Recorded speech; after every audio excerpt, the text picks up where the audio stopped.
আলহামদুলিল্লাহ for everything. আলহামদুলিল্লাহ আজকে আপনাদের সাথে শেয়ার করছি আমার নিজের হাতে তৈরি পুরভরা কাঁকরোলের অসাধারণ একটি ঘরোয়া রেসিপি।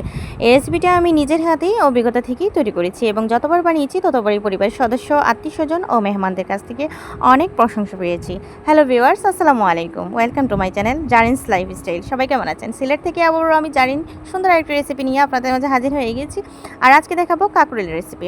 কাঁকরোলের এই রেসিপিটা আমি কিন্তু অনেকবারই বানিয়েছি, কিন্তু আপনাদের সাথে শেয়ার করা হয়নি। এবং আমি কিন্তু পটলের রেসিপি দিয়েছি। এই সুন্দর একটা রেসিপি কিন্তু আমি বানাতে পারি, খুবই ভালো লাগে আমার কাছে।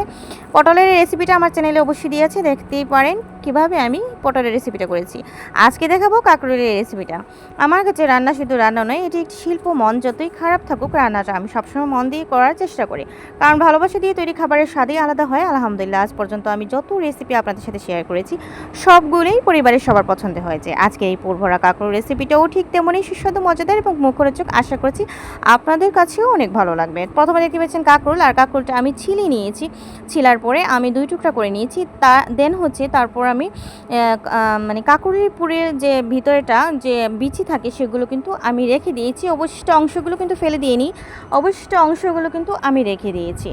আর এখন আমি ডালটা পিষে নিয়েছি। আর মসুর ডালটা আমি 15 মিনিট আগে কিন্তু ভিজিয়ে রেখেছিলাম। আমি কিন্তু এইগুলো পাটায় পিষে নিচ্ছি।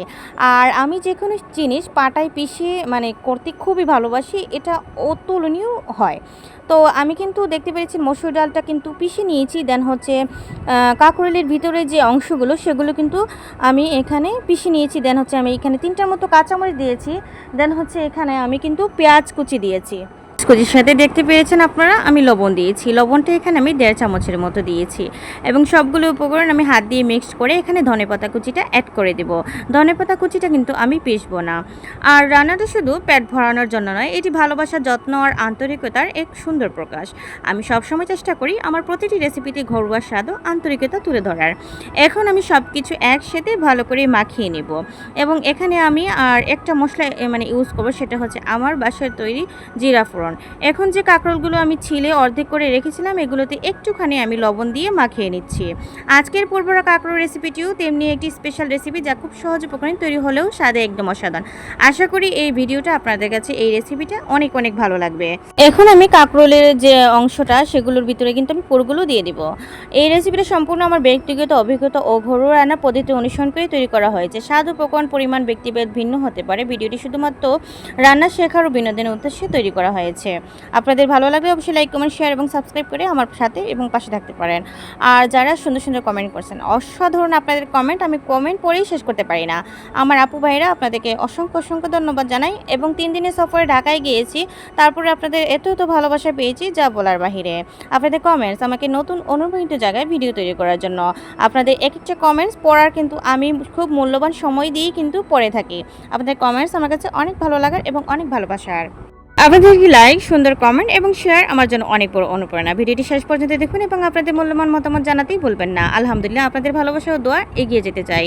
এবং এই সবগুলো কিন্তু আমি একসাথে পুরে ভরে টপটপা করে ফেলতেছি, দেখতেই পাচ্ছেন। এবং তেলগুলো আমি হালকা গরম করে নিয়েছি। এভাবেই আমি একটা একটা করে এখন দিয়ে দিচ্ছি তেলের মধ্যে। আর জাস্ট ইউমি একটা কম্বিনেশন আসে। এই রেসিপিটা আপনারা গরম ভাতের সাথে, খিচুড়ির সাথে খেতে পারেন, খুবই ভালো লাগে। আমি কিন্তু এটা পোলাওয়ের সাথেও খেয়ে দেখেছি, খুবই ভালো লাগার এবং খুবই মজাদার একটা রেসিপি। এখন এভাবে আমি সবগুলো একসাথে দিয়ে দিব। যখন এগুলো হয়ে যাবে তখন কিন্তু একটার গায়ে একটা কিন্তু লেগে থাকবে না, এগুলো কিন্তু একটু ছোটো হয়ে আসবে আর অনেক কিন্তু জায়গা থাকবে, সেজন্য আমি একসাথে দিয়ে দিয়েছি। আর অবশিষ্ট কিন্তু এখানে যে মসুর ডালটা বাটা ছিল সেগুলো আমি রেখে দিয়েছি। পরবর্তীতে এগুলো আমি কিন্তু পেঁয়াজের সিস্টেমে খেয়ে নেব। আর অলরেডি আপনাদের সাথে কিন্তু আমি শেয়ার করি, যা কিছু করি সেগুলো কিন্তু আপনাদের সাথে শেয়ার করার জন্য আমি কিন্তু অনেক উৎসাহ জাগে আপনাদের কমেন্টসে। তো যাই হোক, এখন আমি কিন্তু 10 মিনিট বা 15 মিনিটের মতো কিন্তু লাগছে আমার এই যে রেসিপিটা করতে। মাত্র কম সময়, কিন্তু অল্প সময়ের ভিতরে কিন্তু এই রেসিপিটা করা যায়।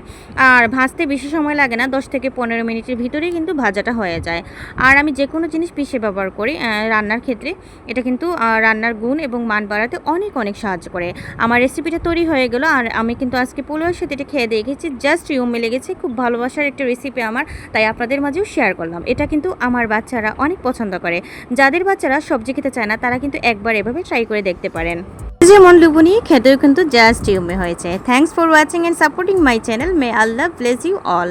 তো আজকের মতো এই পর্যন্ত, নতুন ভিডিও নিয়ে অবশ্যই হাজির। অবশ্যই সবাই ভালো থাকবেন, সুস্থ থাকবেন। থ্যাংকস ফর ওয়াচিং অ্যান্ড আসসালামু আলাইকুম।